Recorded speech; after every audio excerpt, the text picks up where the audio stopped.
Cynthia Michels está na área e na área comigo hoje, ele, que é futurista, fundador do Disruptive Futures Institute e da Textential, e ele vai corrigir minha pronúncia depois, porque a dele com certeza é muito melhor que a minha. Autor também deste livro incrível, que é uma série de livros, Thriving on Disruption, super especialista, meu querido amigo que está no Brasil e fez a gentileza de vir conceder essa entrevista para a gente, Roger Spitz. Seja muito bem-vindo. Welcome. Thank you so much. Bom dia. No, it's amazing to be here, Cynthia, in Sao Paulo with you and live. It's fantastic. I'm so grateful to have you here, and I'll have to say we are going to conduct this conversation in English. So if you would like some subtitles, you can watch on YouTube, on my YouTube channel, Cynthia Michels. And I ask for you to excuse me for my English because it's not perfect, but it's good enough to ask you some questions and to listen from all your knowledge. And my dear Roger, to start our conversation, I would like to point that we all have seen how technology is disrupting our lives lately, especially, and how it can be used for erasing diseases, erasing poverty, making governments and politics more transparent, more ethical, and improving education and health all around the globe. So we can really use it to make the world a better place. And at the same time, we have seen it being used to war in a very destructive way.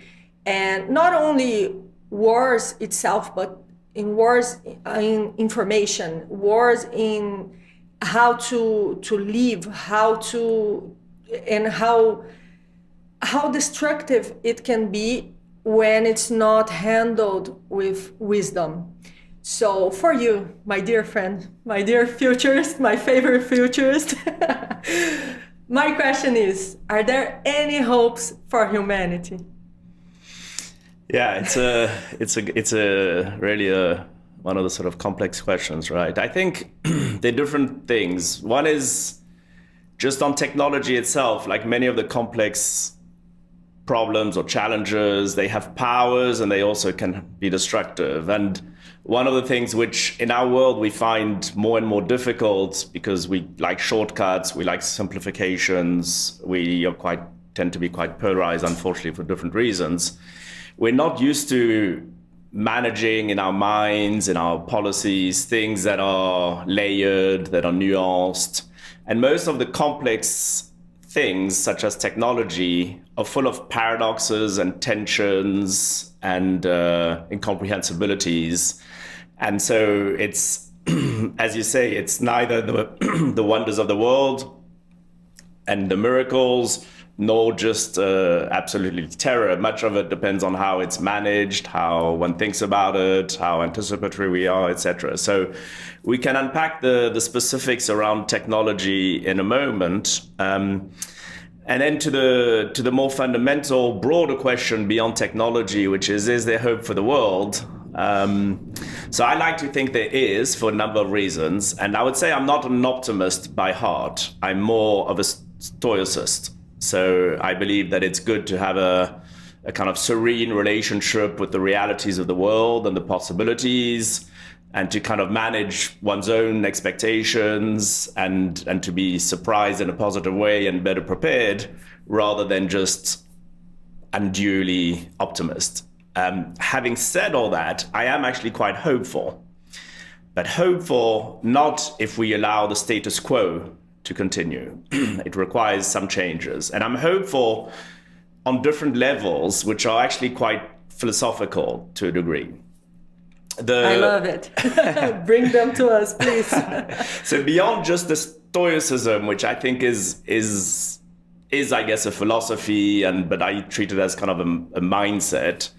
The two philosophies which I kind of adhere to, which allow me to have hope, for not just me, but hopefully for humanity, is One is Eastern philosophy and Zen Buddhism. I'm not a deep practitioner, but I was surrounded, and for the work you kindly mentioned, Nai, a friend, and who's very deep into Vipassana meditation, and born in Japan, and really mindful about the different ways of thinking about meditation and Zen Buddhism.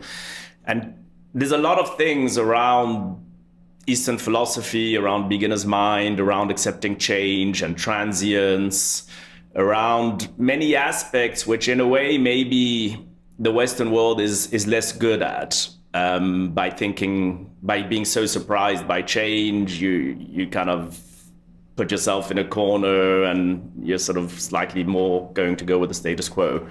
When you don't see life with a fresh mind, Shoshin, beginner's mind, maybe you're kind of stuck to old ways, etc. We can unpack that quite a lot. But I find Zen Buddhism is helpful. And most importantly, for me personally, it's existentialist philosophy, which I think is very important. And I'll sort of try and give a sort of intelligible link with the question around hope.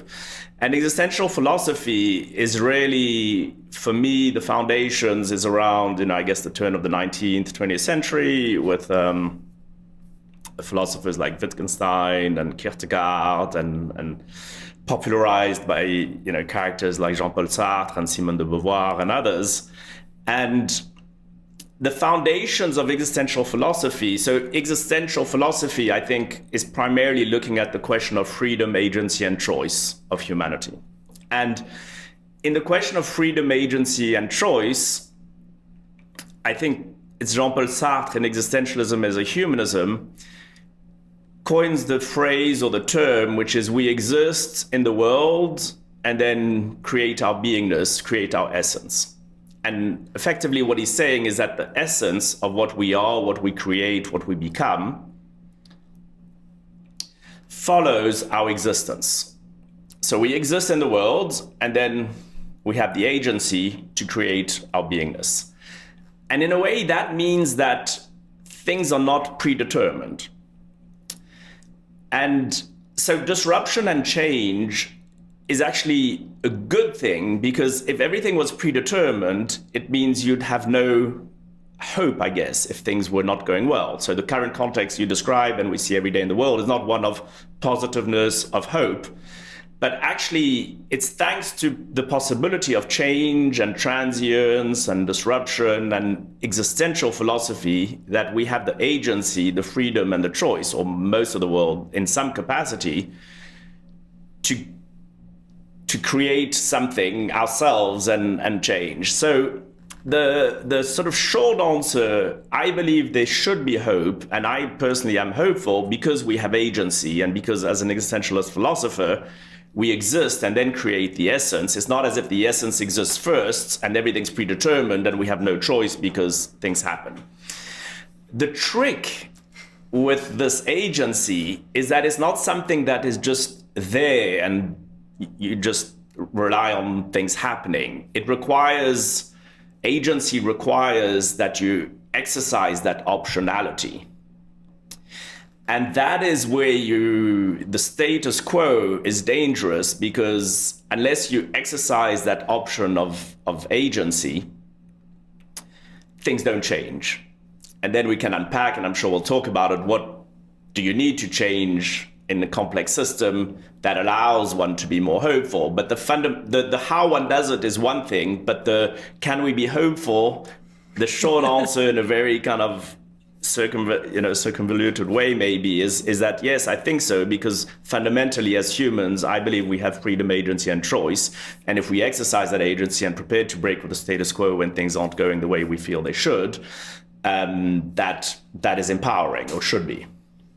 That is perfect, because it brings us back to our self-responsibility, right, over what is happening to us, to those around us, and to the world. I see that we are connected. It's a one big system, right? And even imagine if what happens on the stars and with the sea, if it all impacts us, if the moon impacts the sea and it impacts our lives here, imagine how much we are impacting each other with our choices. So I see that it's a very holistic way to look at this, and resonates a lot with the way I look at it, because I see that we really need to take this responsibility and do our best every day with the challenges and learning from our mistakes, so we can keep going to, hopefully, to a better place as humanity.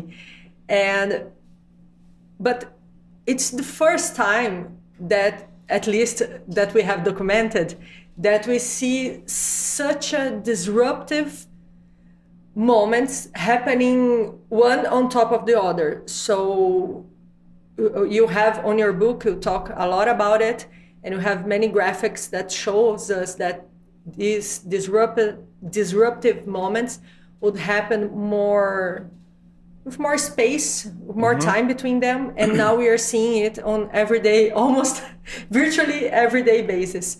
So how can we prepare for and be ready and act in a proactive way on such a disruptive world?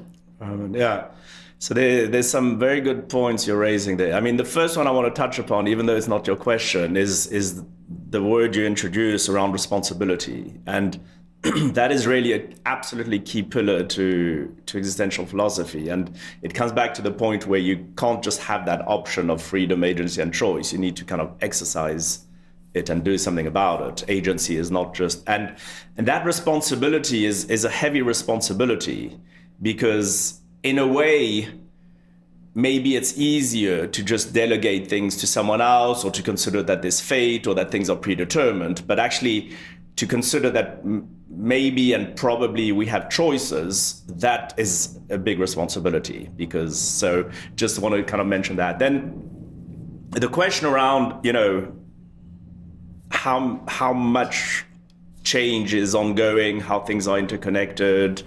There are a few different considerations here, and indeed we unpack that in probably too many graphs and pages. But the fundamental aspect, I think, is that we consider that change is a constant.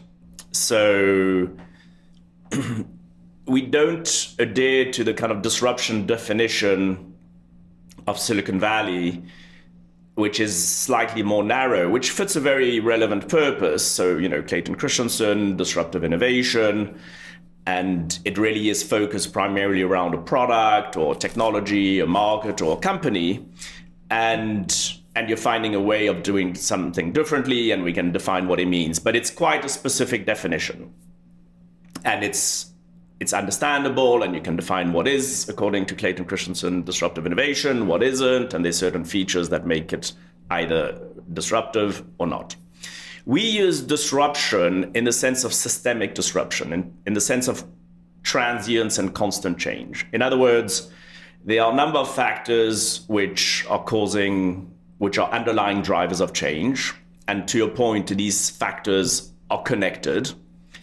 They impact on one another. And the other thing is that I know there's a very kind of strong use. I think permacrisis was the word of the year for the Oxford Dictionary in 2022, and people also use polycrisis. So there is this kind of idea more recently of these interconnected elements, but it has a negative use of the word. When you use permacrisis or polycrisis, you're imposing that everything is a crisis. We use disruption or systemic disruption in a more neutral way. It so happens that when you look at the papers and when you look at the world, there's a huge amount of negativity and crisis, and I'm no denying that. But it's not so clear cut. I mean, there's also more people have access to information than ever, even though the dangers of information, that's another topic. Healthcare is improving. If you look at some of the wonderful books or research or substantiated facts, there are some elements that are also quite positive for the world. And even if we are at an inflection point of huge crisis and challenges for much of the world, to our earlier discussion, we actually maybe have agency collectively, individually, and as humanity to change that direction. So I do prefer personally the idea of systemic disruption and change compared to assuming that everything is just a crisis. And then when you look at that, indeed they interact, but they can also interact in a positive way. The fact that you can make changes quite quickly, that it can reach many people very quickly, has huge amount of dangers, and it's used unfortunately in very negative ways often, but it also has virtuous effects. If you do have a discovery of a drug or some incredible information or education, that can be kind of provided and access to hundreds of millions, if not billions of people very quickly. So there's sort of this duality, again, coming back to some of these complex problems, which are kind of paradoxical, they're tensions, and they're not kind of simply binary as we tend to put. Then the question, I guess, to sort of wrap up, which is how can you do to manage that constant change and not be kind of too surprised for it? It comes back slightly to the mindset and the way you see the world. If you treat a kind of slightly Western perspective of the world where you want to be perfectionist, where things are kind of very Newtonian, mechanical, you believe the world is linear, you believe the world is linear, stable, controllable, predictable, then anything that deviates from that, you're going to be surprised. You might feel you're not empowered to deal with it. It's not consistent with your expectations, etc. So for me, there are three things in terms of managing change and being comfortable with it. I think the first thing is how you see the world.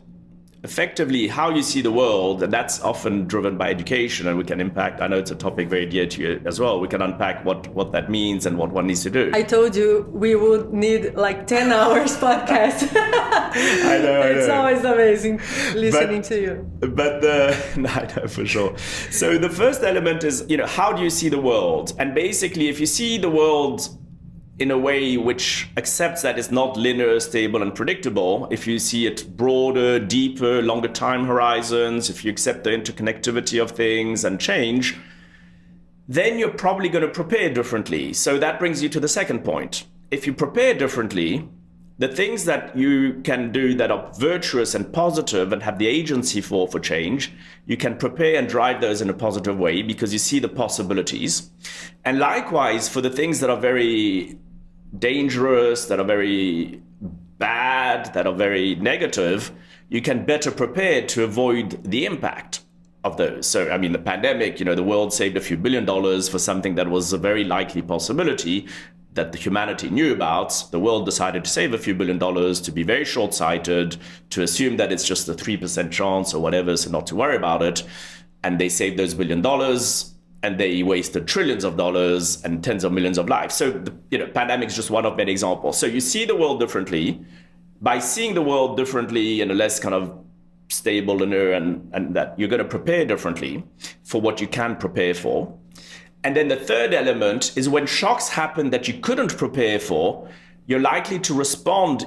First of all, you have a smaller amount of emergencies because you've prepared for some of them, including the positive aspects and reducing the risk for the negatives. And then for the subset, which are just really completely unpredictable, you're probably going to respond differently by virtue of having prepared for some and having built resilience as part of your system.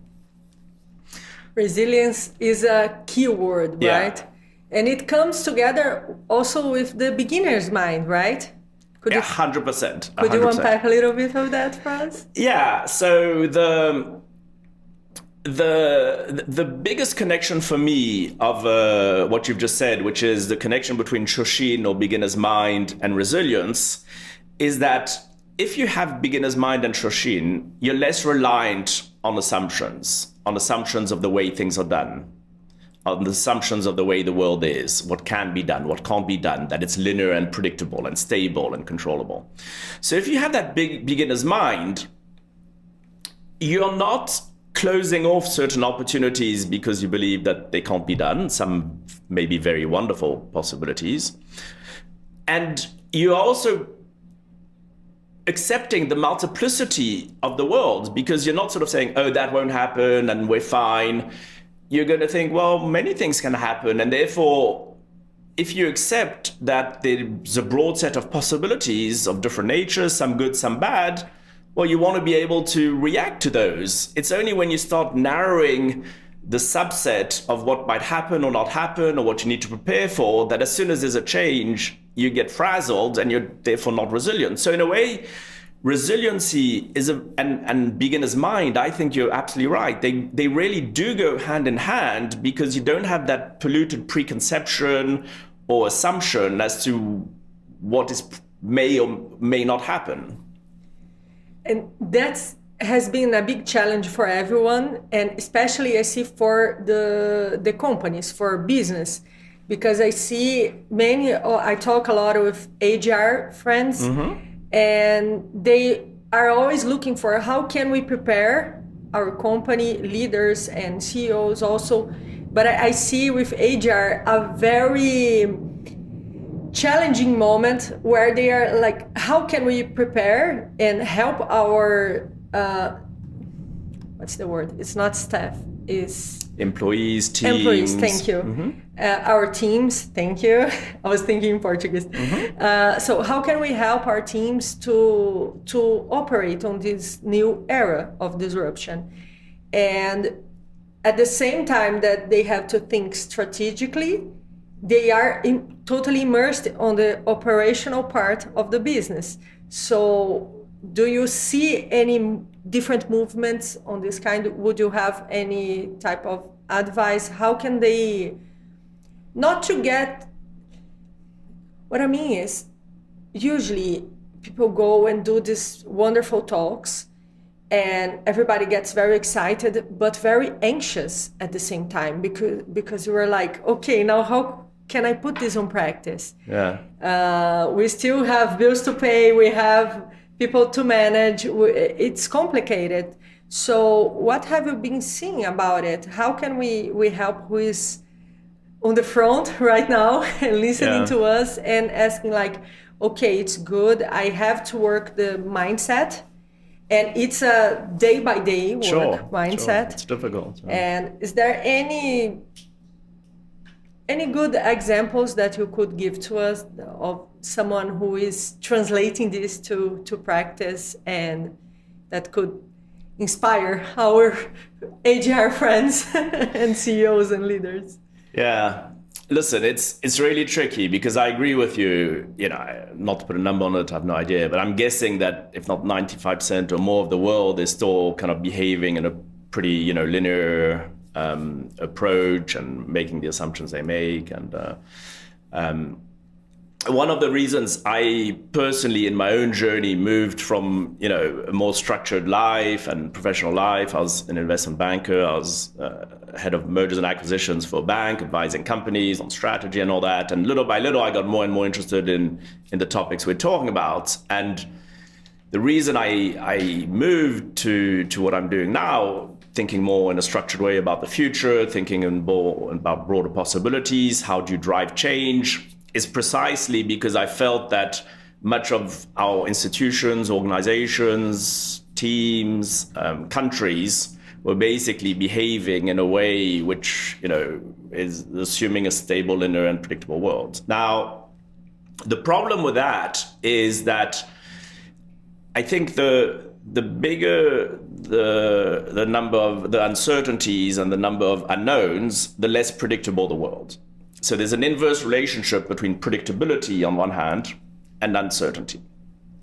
And so the more uncertain the world, the more unknown parameters in the world, the less you're able to predict or rely on things. So the challenge becomes when you start relying on assumptions, the cost of relying on those assumptions is increasing. So we've seen a million examples. I mean, I don't want to, as you say, we need 10 hours, but when you take Janet Yellen, who's responsible for the Fed, the US Treasury in the US, they have the best supercomputers in the world, they have the best economists in the world, statisticians. It's the US, it's meant to be a kind of reasonably mature, modern, competent economy. And when she tells you she had absolutely no idea what the interest rates would be, she thought it would be fine, and when they went up a lot, they kind of thought it would be controllable, and it isn't. It really shows you that there's nothing wrong with their computers. It's just that we need to understand that any data you have is in the past. And so when you're relying on data to the exclusion of anything else, there's the risk. And we can give a million other examples. But the point is the following, to answer your question. What can people do? I think the first step is not to just assume one specific outcome. So if you're studying, don't assume that when you finish your studies, when you're learning to be an architect or a doctor, that things will be the same. When you're a lawyer, don't assume that when you're a CEO or anybody in a company, don't assume that this will be the outcome. So it really means that you need to see the world in a sense like a futurist, or in foresight strategy, where you accept multiple different possibilities. And how do you ensure that irrespective of the specific plausible futures that might arise, that you're more resilient and better able to adapt to them, and also that you actually have a role in driving those futures. So to wrap the question, I'm going to sort of introduce something that we use and we unpack quite a lot in the next volume of that, in volume 2, which has frameworks, which is what we call the AAA model, the AAA framework. And the AAA framework, to try and deal with this, and we think it's not just for companies, it can be for individuals, for countries, and we've been really happy because since we released this, we've seen a few people develop case studies on using the AAA framework for resiliency and that. And what is it? What is it? The AAA. So first of all is anticipatory. So anticipatory is really thinking more long-term as a broader possibilities in the future, but with the view of informing today. So you're not just trying to predict. In fact, it's unpredictable, the world. So you're really thinking many things can happen. What should I do today so that I don't rely exclusively on one specific scenario to the exclusion of other possibilities? So that's first thing, being anticipatory. The second A is anti-fragile, which is borrowed from Nassim Taleb, who writes a lot about antifragility. And the fundamental concept is very linked to resiliency, which is how do you sustain shocks and change in a way that's not only resilient, but actually you can benefit from it. And we can spend some time unpacking it if you wish as a follow-up question. But that's the fundamental idea of antifragility, is like a foundation, like a house, which is shocks happen, you won't be able to predict them, you certainly won't be able to predict them, you won't even be able to anticipate some of them, but all these little shocks, there's some foundations you can have in terms of the way you organize your life or your company or etc. that makes it less fragile. And the third A is what we call agility. Agility is a word which is used in 100 million different ways. We use it in the agility to kind of reconcile different time horizons. In particular, in anticipatory, we're looking a bit further out and we're thinking about many possibilities in the future. And through agility, it's the kind of strategic, emergent, and cognitive agility to say, okay, we've thought about these long-term visions. We're going to bring them to today in the here and now, because only the present exists. We emerge, we need to make decisions today, despite the uncertainty. But instead of having emergencies where we haven't thought about anything and everything is an emergency, we have the agility to reconcile our longer term vision with our emergent decisions here and now. Even though they're trial and error and experimental, we kind of don't have a disconnect where we're suddenly constantly just doing emergencies and firefighting. So for us, those are the three pillars of managing change, of appreciating it, is the anticipatory with the longer term thinking, anti-fragile foundations, and the agility to zoom in and zoom out from sort of longer term to shorter term, bigger picture, more day to day, without there being a disconnect. That's very, very interesting and really clarified what I was asking, because it brings into me some questions about some eternal truths I mean, in a sense that when we see ourselves in so many different scenarios, so many different challenges, and many of them that we, with so many, as you mentioned on your book, unintended consequences, I see that maybe we can find also some fundamental structures for us to navigate this on some eternal truths in terms of which are the real values here. Yeah. Like human values. What is important today that was important 2, 5, 10,000 years ago and will be 10,000 years ahead. So what do we need to live in the time that we are?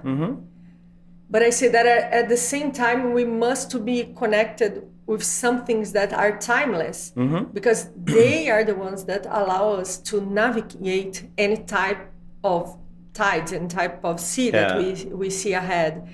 And one of the things that you brought here, that connects to it, it's the anti-fragile. So if you could, because this is important now, this was important on many eras that has passed and will be forward also. So if you could unpack for us a little bit of that, and people can really find this, what are the behaviors? You know, I think it's important to translate values into behaviors, because that is how we build culture. That's how we can all actually practice it. Yeah.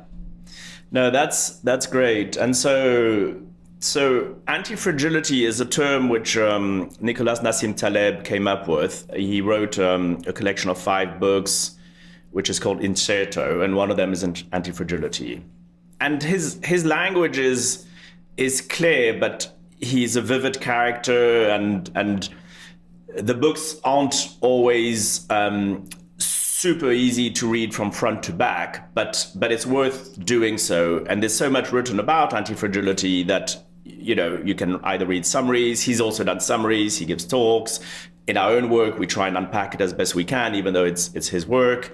So I think the idea of the concepts, whether you draw them directly from Nassim Taleb or indirectly, are very fundamental. And what his fundamental premise is to say, okay, we talk about what's fragile and that, but there's no word for the opposite of fragile. And even resilient is not the opposite of fragile. And so he came up with this word antifragility. And fundamentally, the difference is that basically fragile is something which, if there's shocks, it doesn't sustain the shocks. And because the world is nonlinear means that if something bad happens, or even good for that matter, the outcome, the output is not necessarily proportional to what happens. So something small can have a snowball effect, good or bad. It's just nonlinear, it's less predictable, it's less incremental, etc. And so exponential is nonlinear. COVID, a pandemic is nonlinear. Social media is nonlinear. Most of the world is nonlinear, in fact. And so there's an asymmetric effect whereby if you're anti-fragile, so the thing about fragile is that if there's a shock, let's say there's a 1% risk of something bad happening, that 1% risk can maybe destroy the world because it's a nonlinear relationship, it's asymmetric. And so the danger with things that are fragile, but which you try and probabilize, like risk, is that, okay, take, for instance, 2008 financial crisis or pandemic. If you start modelizing it and probabilizing it and doing the usual risk management, you're going to say, okay, it's just X% of risk, it's fine. But then if that destroys the world or company, it's a problem. Anti-fragile is playing with a symmetry, but in a positive way. In other words, it's not just resilient where you manage to absorb the shock. You're able to actually benefit from it in a way that can also be asymmetrical.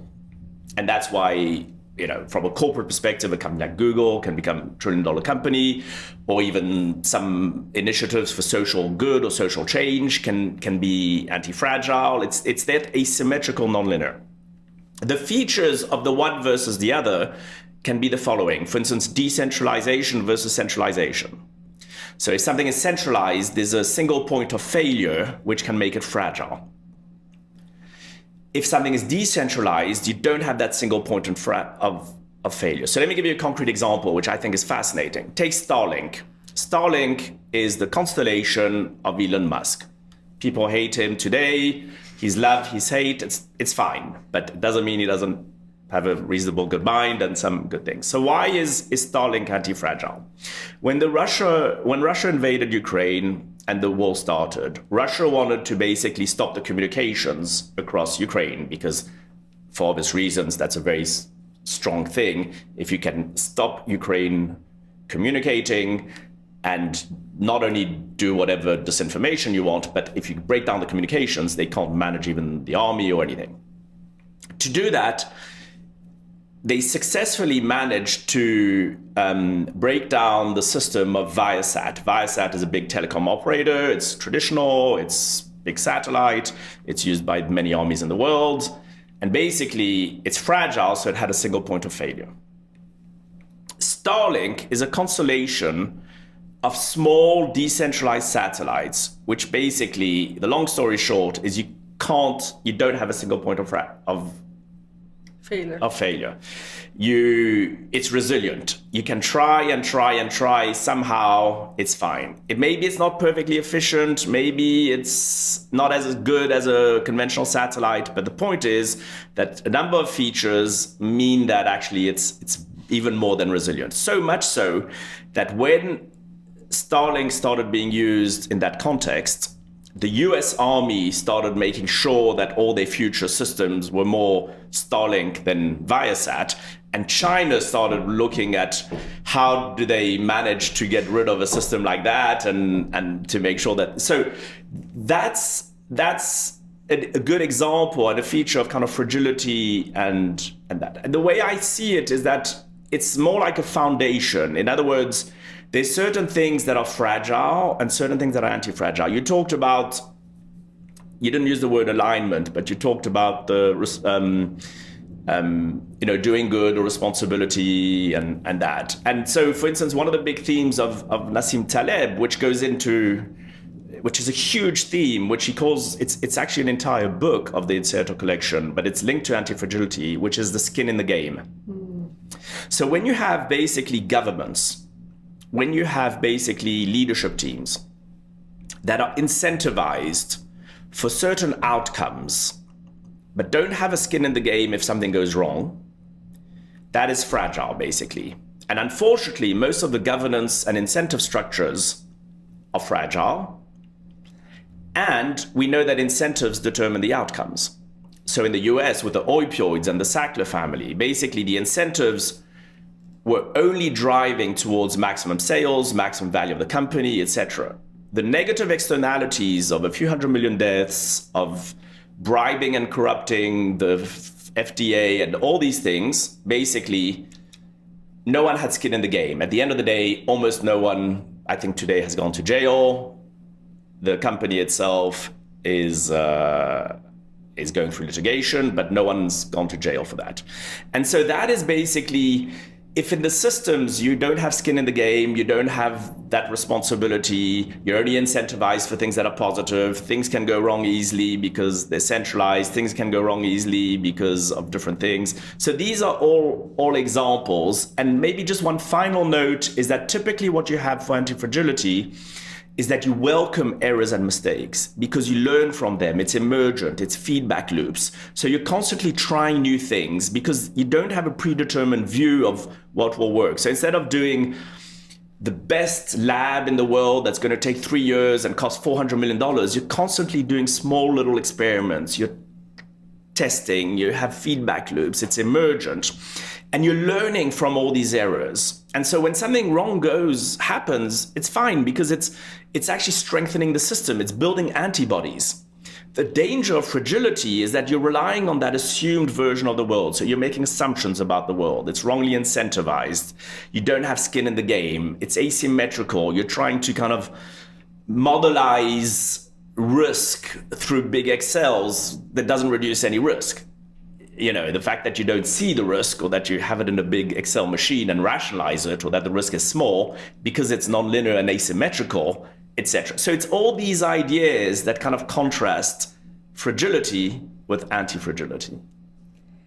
That's our wow, you just opened like a trillion questions in my mind, and also made me think about the sustainable futures that you talk about a lot in your books and also in your work. So if you could please talk a little bit about introduce to us, not a little bit, because I always want to hear a lot from you.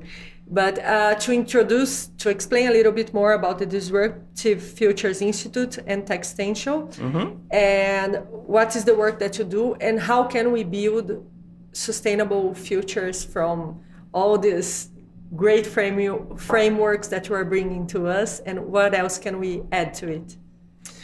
No, that's great, because in the end, you're right. There's an element of preparation and how you see the world.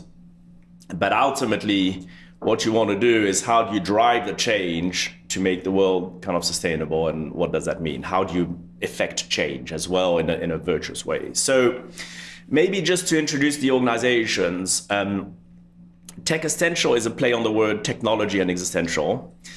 It's a foresight strategy practice. So we try and help clients. And so it's advisory, it's consulting. We advise clients in terms of how to think about the future, different possible scenarios that might evolve, and how to build resiliency around that in terms of business models and governance, and have anticipatory governance to avoid the fragile governance, and those kind of advisory things. So it's really foresight consulting, anticipatory governance. The Disruptive Futures Institute is helping organizations and individuals as well build capacity for not only resilience, but anticipatory thinking, and for foresight. How can you think around the models we described, the AAA framework? How can you think in an anticipatory way, but to inform decision-making today? How do you make decisions and make sense of the world that is deeply uncertain and unpredictable? These are not bad words, it's not a problem. You just need to understand how to deal with it. So it's more educational and content-driven.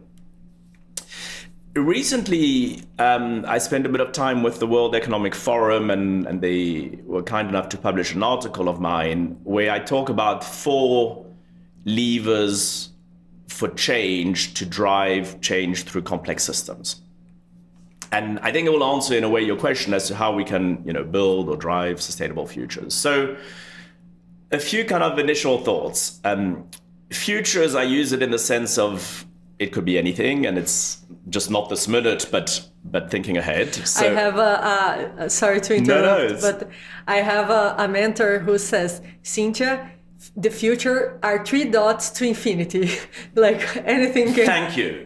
He said it in a much better and shorter way than I would have. It's exactly those 3 dots to infinity. And what it means is that we need to avoid potentially irreversible events like the end of humanity or the planet, because if not, the infinity is not reached. Yeah, so doesn't get to the third point. Exactly. So thank you for your mentor. So that's exactly it. Futures is really thinking about it. And sustainable futures, we use it also in the sense of sustainability from a kind of environmental perspective and energy transition, but also in the fact of sustaining humanity into those third dots and to infinity. So, and we believe that to be sustainable, you probably want some kind of cohesion and virtuous elements. If it's all, if humanity is living in such conditions that this constant war, that you can't breathe because the planet is destroyed, that, it might be sustainable futures, but it's not really sustainable. So effectively, not only are we looking to not degrade or be worse off as humanity than we are, but actually we want to aspire to improvements, because there's a lot that's needed. Also, because probably if we continue, coming back to the idea of agency and status quo, if we continue as we are, probably already it is not a sustainable future. So that comes back to the first point of the discussion around agency and hope. Probably if we continue as humanity as we are, even if we just take the planet, maybe also some existential risks of technology and other things, the risk of nuclear, if we add all that together, probably today there's a significant risk that we are not on sustainable future. So it requires change. If it requires change, the problem is that not all change is equal.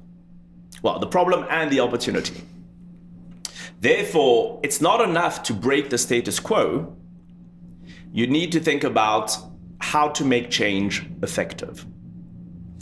And so in the little article I wrote for the World Economic Forum, I kind of put 4 pillars in articulating what the sustainable futures look like. So the first one comes back to one of the themes I know you like a lot, and we've talked a lot during this podcast, which is thinking about the future, being anticipatory. And it entails a lot of what we've talked about, but the idea of being anticipatory is that hopefully we will see the world as it really is, as opposed to an oversimplified wrong view of the world. By seeing the world slightly broader, deeper, longer, we'll see how things interconnect, and we'll probably, hopefully, prepare better and be able to respond better when things happen. So that's the first driver, which is anticipatory futures thinking. And hopefully that addresses resiliency. The second part to it is what we call virtuous inflection points. When we're looking today at climate and some of the terrible data of the reality of the world, if it continues with the status quo, there's a lot of use of the word inflection point with things that are potentially irreversible and which would end humanity, or the humanity being able to live on planet Earth. Don't have the third point. Exactly. Stop before it. Exactly. Before It'd be infinity. 2 dots instead of 3. That would be sad, really sad. So the planet might continue the universe, but maybe not the humanity as the third dot. So and we are so close. Sometimes it close. feels so close. We are close, and it's linked to hope and urgency and the many things, for sure. And in that second pillar around inflection points, there are also virtuous inflection points. In other words, there are things which mean that we can tip movements into a positive way. So one of which, unfortunately, it seems to be taking a step back, but one of which is, once you have enough countries that are putting legislation to reduce carbon emissions around the cars that can be used, around some of the negative externalities, when they're the right subsidies, incentives, when the system is kind of thinking about these things, plus social movements and generational, you can have virtuous inflection points which change the way society and organizations are incentivized and which are positive. So the second pillar is really that, thinking about your anticipatory, you're moving from just being anticipatory to building virtuous inflection points and benefiting from that. The third one is what we call really systems change versus point solutions. Silicon Valley is very good, I don't know, but it's kind of famed for developing some apps or some AI or some software and all that. The thing about some of our complex challenges like climate is that they're systemic. You can't disconnect them. So the idea of systemic change versus point solutions is what some people have coined avoiding the Silicon Valley of death, which is normally for a startup or new technology, the risk is that you don't raise the next fundraising and then the company goes bust or whatever, fine. The challenge with climate technology is that you might get the fundraising, you might be able to test it in a controlled environment. But the challenge is when you want to scale it, deploy it, and commercialize it, it interacts with a lot of other complex systems.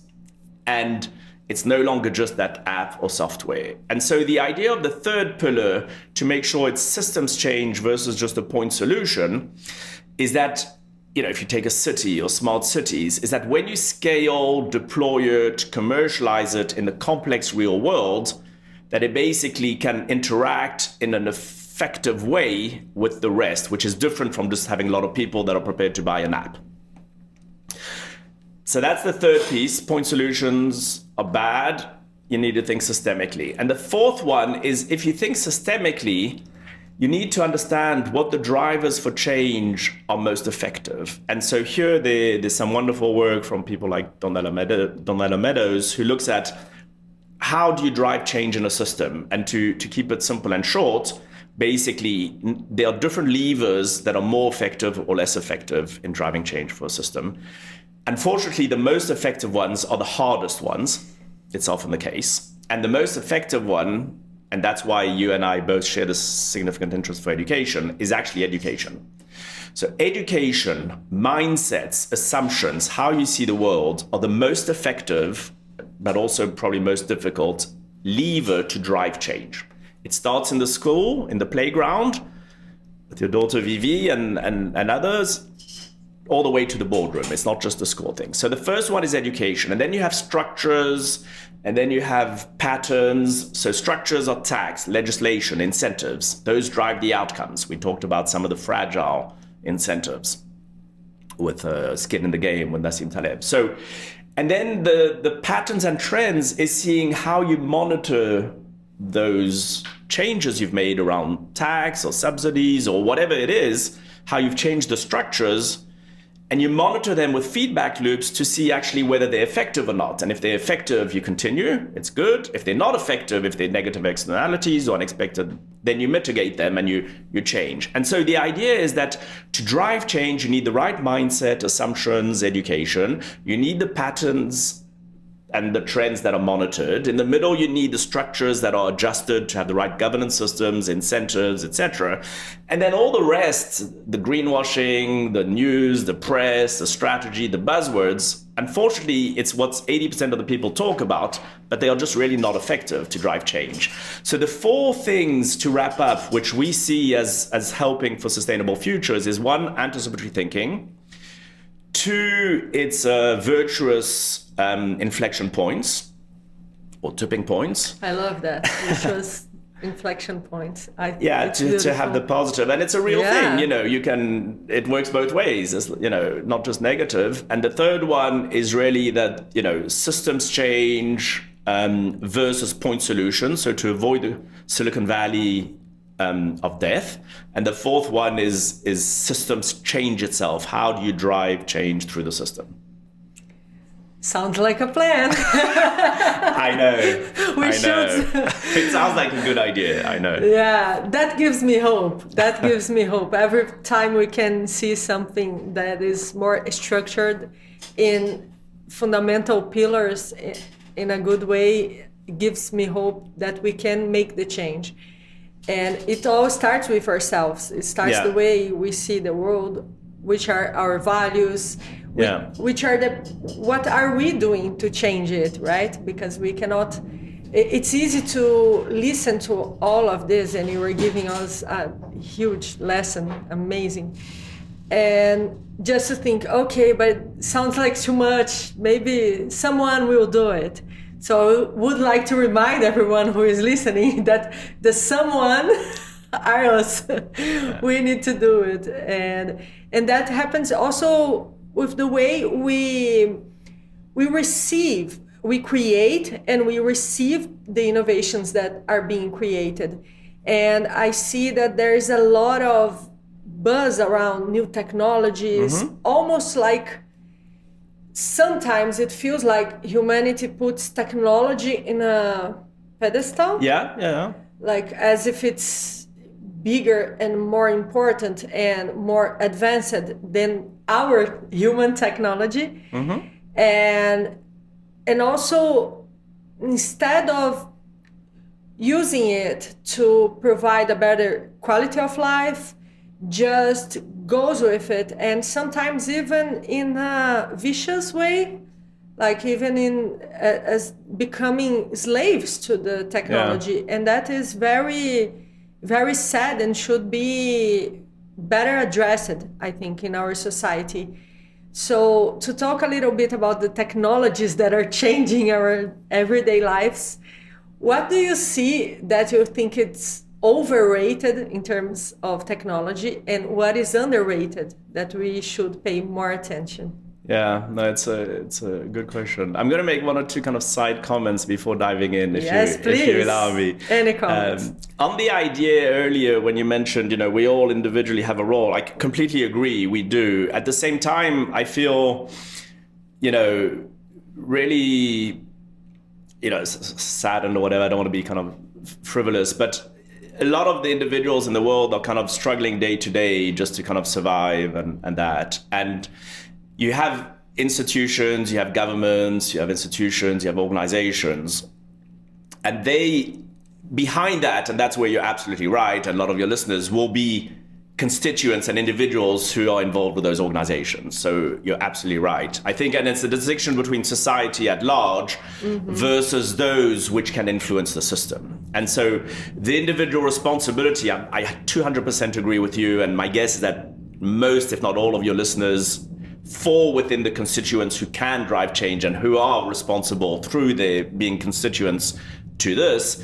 The broader humanity, is more kind of a victim and affected by this, but they still have a kind of responsibility to try and be aware of what's happening for their own choices, for their children, etc. So there's a kind of different layers of responsibilities. Can I add one more? Please, it's a discussion. You should add more. I don't want to be monopolizing this. No, it's perfect because it's perfect that you put it on layers, because I see that one of the responsibilities that we have, those who are not totally immersed on the survival mode, is also to spot these talents and help them flourish and help them to have a good place to bring it and help to change the system. So I really do believe that we all have a place in it. Sure.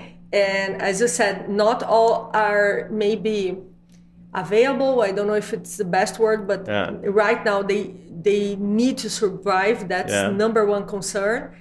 And so we have to include these people. We have to bring them together. We have to bring their talents. We have to help them develop. It's not possible with all the technology that we have, and we still have extreme poverty. Yeah. We still have people. In São Paulo, I was listening to the news this morning, and we have 7 million people who doesn't have access to saneamento básico. Yeah, basic sanitation. Yes, basic sanitation, thank you. And that's an absurd, because and we're talking about São Paulo, where you have the resources, you have the structure, you have so that's one of our responsibilities. Not just about ourselves, but also how we need to improve the system, bringing everybody to the game, let's say. And that's an it's a sort of digression, but actually it's the crux of it. That links also to the levers for change and how important education is. And that's why the responsibility, sometimes people are not changing the educational system, countries or regions, because they don't realize they should. And actually, I spend a lot of time on that because I'm fascinated by this topic. Actually, 2 weeks ago, the Câmara de Deputados in Brasilia, your Congress, asked me to testify with how I would see education should change, because at least some people ask themselves the questions as to whether they'll do something or not. I don't know. But the point is that it's through education.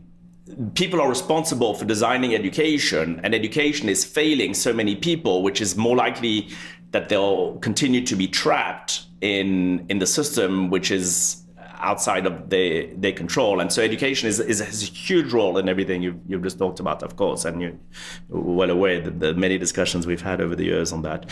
Then coming back to what we kind of underestimate, overestimate around technology, I think I'm going to make a kind of introduction to what we call the Inflection Paradox, which is why as humans, when innovation or technologies change, we miss them. And that will kind of indirectly answer your question. And the reason we miss them is a combination of two things which play against each other, which are kind of... One is Amara's law.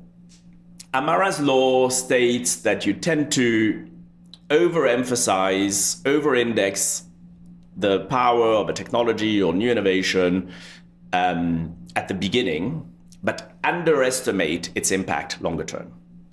So basically, that's all the hype you have around metaverse, around all these things. People get bored of it, they get blasé, they take the eye off the ball, and then sometime later, there's some variation of that, which is not only as impactful as maybe people had initially thought when it was hyped, but sometimes even more so. So Amara's law is tricky because of that.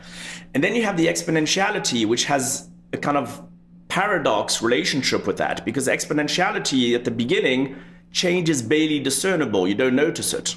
And then suddenly it's too late. So the combination of the two means that as humans, even I'm talking about even Gartner and technologists or futurists, or, as we look at these things and we have the overhype and we sort of trash it because another research report on whatever, another 10 million startup on whatever, Amara's law, we discount it. It doesn't mean that everything will end up being super impactful, but many do.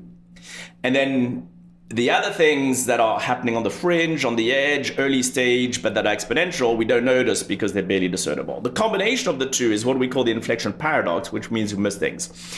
In the end, I think that fundamentally, some of the things you're seeing that we're kind of not sure where they live in terms of super important, not important, fad, hype, etc.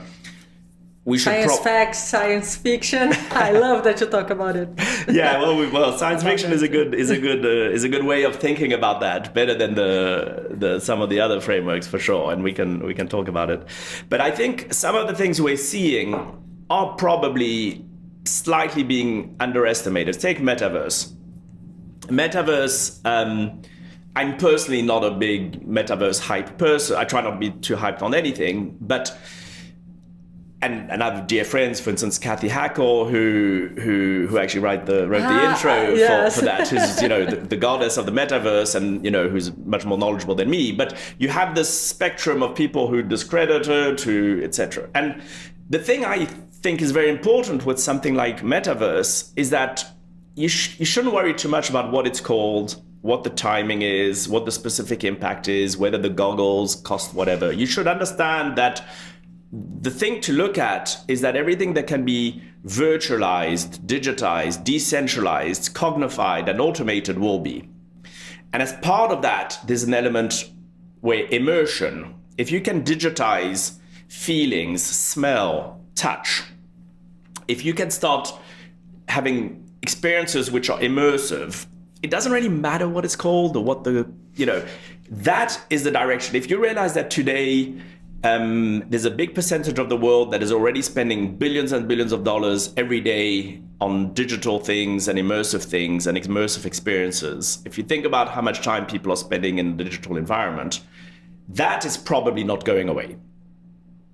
So these are the sort of things where one needs to sort of frame it and understand that what's happening is immersiveness and various things around that. And that could include even space or time travel, because, what happens if you can start touching, smelling, feeling? What is space travel then? Do you physically need to be somewhere else? And this is not me, what do I understand? But people like Michio Kaku or very knowledgeable physicists who will tell you today that time travel is basically just a technological kind of challenge to be resolved. And, I don't know if he's right or wrong, but the point is, so... But he's amazing. But he is amazing, and he's certainly more knowledgeable than I am on these matters.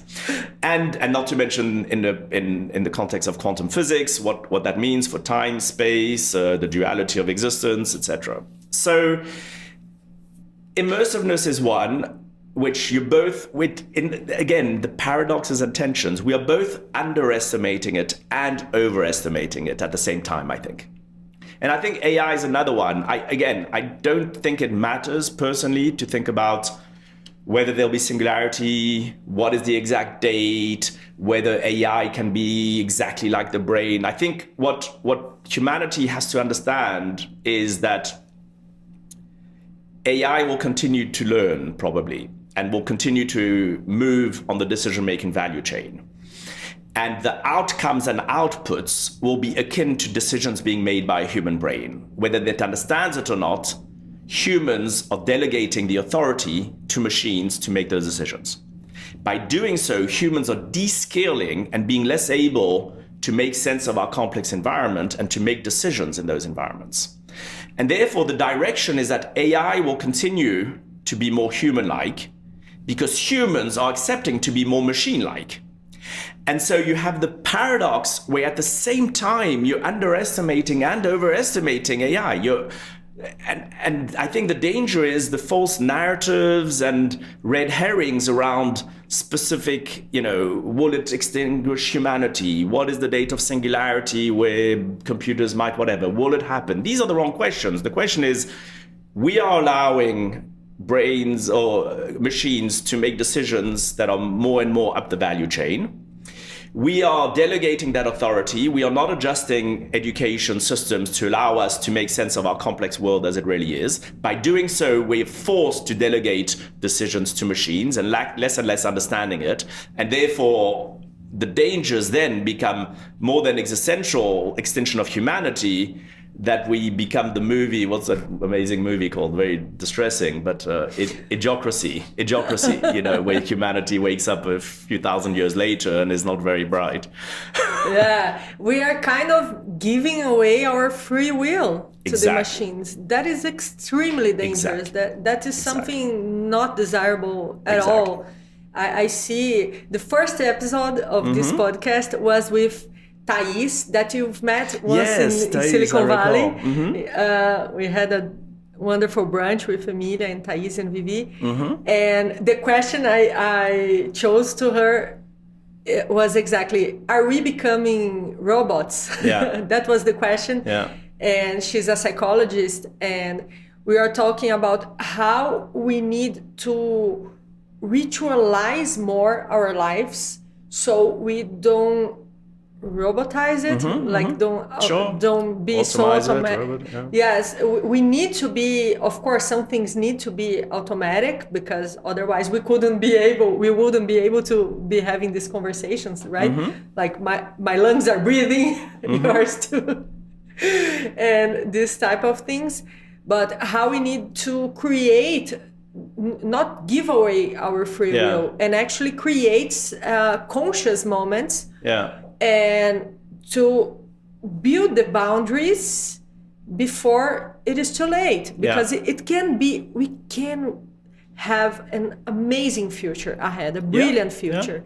I see, even when I think about metaverse, I think like, imagine when we use it to try, for example, new public policies and run it on metaverse, and see what it works and see how we can adapt, and then we bring it to our 3D world, right? So, as for example, BMW is doing with the factory that they are building. Digital I'm sure you are aware of it, but for who is listening here for the first time, they are building, it's called digital twins. So they are building the whole factory on the metaverse, and when they open it on the 3D world, it will be already, everything will be aligned, because it was tested and it was improved online. And I think this is a huge opportunity that we have to a very virtuous inflection point. And at the same time, I feel that we are so overwhelmed and distracted and tired also. Yeah. We are tired. We are tired of the pandemic. We are tired of the politics. We are tired about the education systems, the health systems. We are seeing our forests on fire, the sea rising. We are seeing, sometimes it feels kind of apocalyptic, if we can say that. For sure. And at the same time, there's always this silver lining. There's always this place I know we can go, and we can turn this key, we can go to this this better place. And I don't think, and I would like to hear your perspective on that, I don't think that will be by necessarily disrupting everything. I think our way out of this labyrinth, which was one of the themes for yesterday recording, we need to combine tradition and innovation. There are some things that are worth saving, are worth not being disrupted.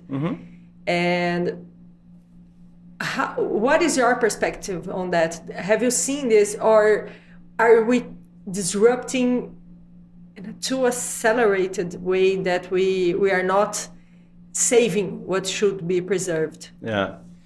Listen, these are amazing kind of thoughts on that. I think from my perspective, so again, I use the word disruption a lot because I haven't found a better word, unfortunately. But I use it in kind of, so as I mentioned earlier, I use it as systemic change, right? So one aspect is really just accepting that change is a constant, and so understanding that that's the case and what it means. It's not necessarily that it's good or that we want to do it or that we want to change everything. It's just simply a fact that life and humanity is transient, right? It's just cosmos laws. Exactly. And then to your point, which is a great point, not everything is new or technology or whatever, which is one of the reasons why in our work and even some of what we discussed, there's a very significant focus around Eastern philosophy and Zen Buddhism and these things, which actually have been tried and tested and have had reasonable success for thousands of years.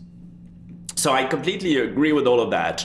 The area where beyond just appreciating that things are transient and that therefore this change is a constant and this systemic disruption that it kind of interconnects, is where we establish that the status quo probably will not lead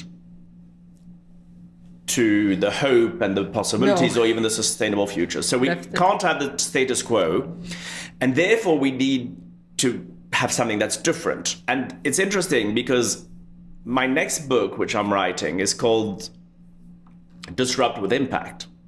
Oh, amazing. I can't wait I need to go to visit you in California and bring all the books. I only have volume 1 and I want all of them. But the reason and the connection with the topic is I spent a lot of time thinking about, okay, well, we're actually not trying to just break things or change for the sake of change or just do the next shiny object from Silicon Valley. No one cares, and that's not the point. But disrupt with impact, the idea is that status quo is really not an option for sustainable futures. Therefore, you will need some change.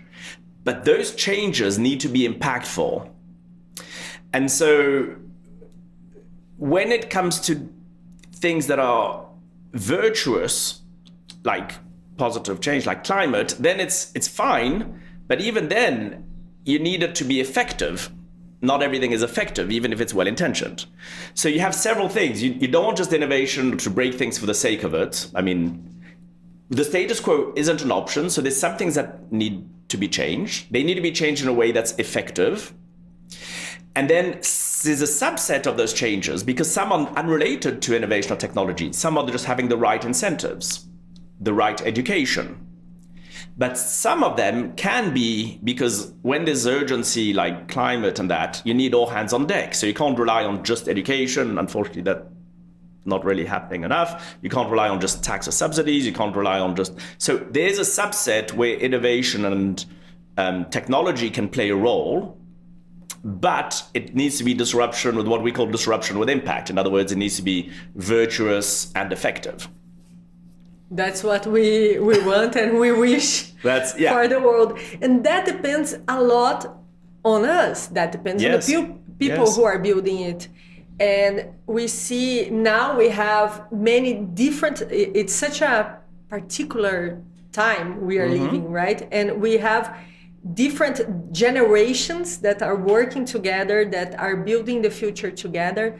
And we are talking about when you arrived, about Gen Z, which I said I usually say Jay-Z, but I know it's Gen Z. It's just the accent. And I would like to hear your perspective on that. On how do you see the cooperation between these different generations to build this sustainable future? Yeah. So there's a lot in that, but one of the underlying drivers of change for us is what we call systemic paradigm shifts, and one of it is society. And in society, there's different aspects to it, including the aging and different generations, etc. For me, the short answer is that I think that it's extremely important because, first of all, if you think about the future and legacy and sustainable futures, I think it's only fair to have someone who should be in the room who kind of will live more exactly, hopefully. So that's point number one. The second thing is that we looked at the difficulty, but how important education and different mindsets are for change. The younger one would hope that if you have changes to the educational system and to ways of doing things, that it can then impact the subsequent things that can drive change, the right incentives, the right governance, etc. So, and then there's the idea of diversity, not just from a kind of conventional HR sense, but really just diversity in terms of complex challenges are emergent. There's no predetermined answer, which at that point relies on expertise or science, or at that point it's unknown unknowns, and then this kind of discovery process for some of these challenges. And therefore, the more different perspectives and voices you have, including different generations, that is supportive to thinking about doing things differently rather than relying on the assumptions of a stable, predictable world. I'll just share an anecdote I shared with you earlier, but just for our listeners. In working on the book, I had a shadow advisory board with a lot of youngsters, including you, and to a degree, some snippets with Thank you for the youngsters. but also many others who were as young as 12, 15, 16, and that. So that, I had half a dozen people, which I called, shadow advisory board, which were, helping me and rereading things and providing me input and that. And I actually had a lot of discussions over the past kind of few years to help me shape views on things. And I learned much more from, today from many of these youngsters than from a 60-year-old CEO of whatever glorious company. And it's not just, don't get me wrong, it's not just because they know how to use, Instagram better or the filters or they're more up to date on computer. I'm not talking about things that can be learned or that are factual. I'm talking about perspectives on life, different perspectives, expectations, views on what can constitute change and life and humanity, and things which go beyond just let me ask the kid how to switch the computer on,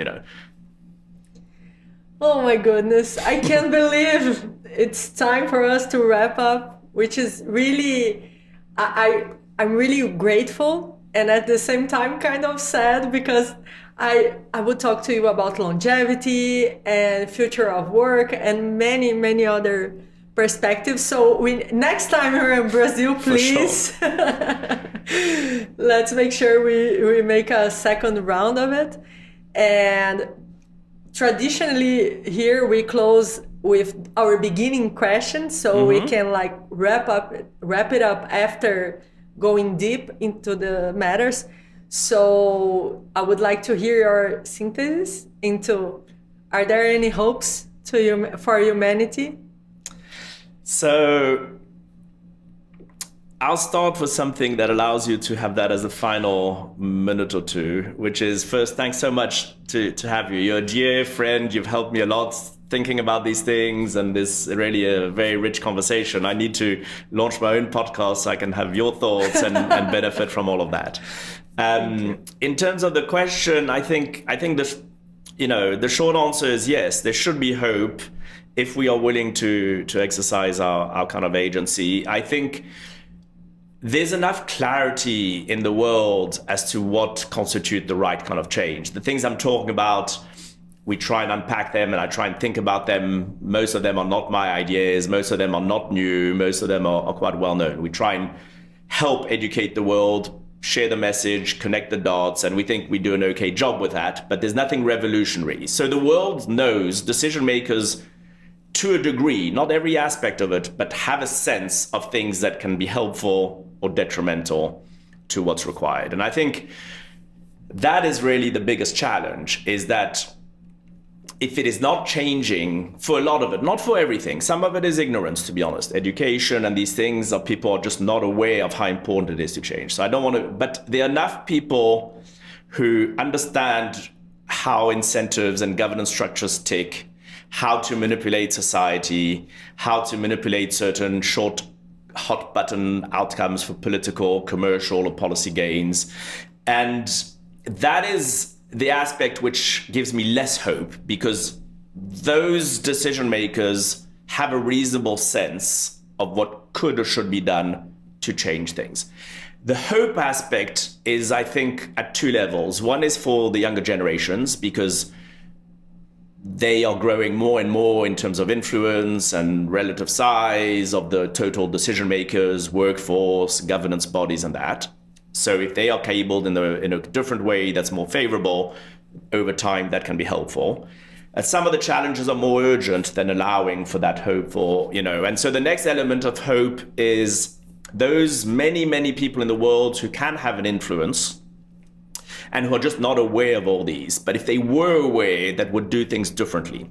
And that's where your podcast is amazing. The work you do is amazing. Education, that's what we try and do. This is where you're not going to teach someone who has a $100 million budget to try and make sure that Shell keeps doing its stuff to change its mind or its rules. You're not going to get a legislator in the US to change the law for rifles when he's being bribed $700,000 to put legislation that allows people to be shot every day. That's not going to change.